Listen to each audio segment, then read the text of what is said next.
এতক্ষণ দেরি লাগে? হ্যাঁ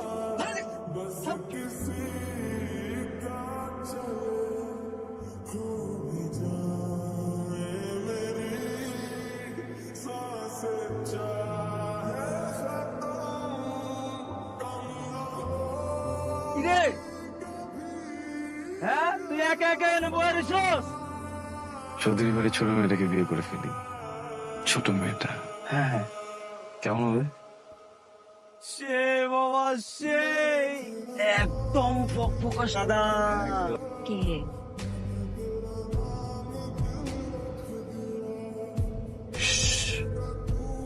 চিৎকার করবেন না। দেখেন আমি এখানে খারাপ কোনো ইন্টেনশনে আসিনি। আমার কোনো রেকর্ডও নাই খারাপ কিছু করার কখনো। আপনি যদি এখন চিৎকার করেন শুধু শুধু দুই ফ্যামিলির ভিতরে আবার বড় একটা গ্যাঞ্জাম হবে। এটা চান? গুড। আমি কি আপনাকে ছাড়তে পারি? আমি কি আপনাকে বিশ্বাস করব? বিশ্বাস ভাঙবেন না তো? শিওর বলেন। আমারটা না আপনারটা? মেলা হচ্ছে, মেলা গেছে বুঝছেন। উদ্ভটদের রকমের চুরি। উদ্ভট বুঝতেছিলাম না যেটা কাকে দিব। আপনার কি আমাকে উদ্ভট মনে হয়? না, তা আমার দেখা সব থেকে সুন্দর মেয়ে আপনি। ও ছেলের উদ্ভট রং একমাত্র আপনি ক্যারি করতে পারবেন। আপনার জন্য নিয়ে আসলাম প্লিজ। কোন আইডিয়া আছে আপনি কোথায় আছেন? কোথায় আসছেন? ভাইরা যদি কেউ টের just একটা বুলেটের বিল।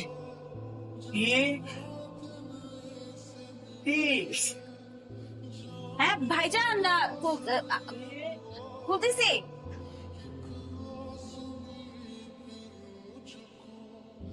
হ্যালো শিও। কেমন আছো তুমি? যেমন রাখছো? আমার জন্য তো মনে হয় পাত্র দেখতেছে। তাই আমার জন্য পাত্রী দেখতেছে বুঝছো। বিয়ে করবো, বিদেশ চলে যাব। কিন্তু আমার কাছে আসো, আর কোন বিদেশে যাবে তুমি? হ্যাঁ তুমি স্বপনে আসবো গোপনে, টুক করে নয়ন দিয়ে তোমার মনে। কবিরে কেউ যদি টের পায় খবর। টের পেলে বলবো যে আমি তোমাকে ভালোবাসি। হ্যাঁ তুমি তোমার নিজের খেয়াল রাখো প্লিজ। হ্যাঁ। I miss you a lot. I don't miss you. Because তুমি সবসময় মনের ভিতরে থাকো। বোরখাতে তোমাকে পরির মতো লাগে আসলেই। এই বোরখাই পইরো। তুই তোর এত বড় সাহস যে তুই আমার বাড়িতে এসেছিস? আমার বউরে আরেক জায়গায় বিয়ে দিতেছে। কি করা উচিত? বাসায় শুয়ে শুয়ে বিয়ের গান শোনা উচিত? 7 মাস আগে আমরা বিয়ে করছি। এখানে সব ডকুমেন্টস আছে দেখেন। শুধু তাই না ভাইজান,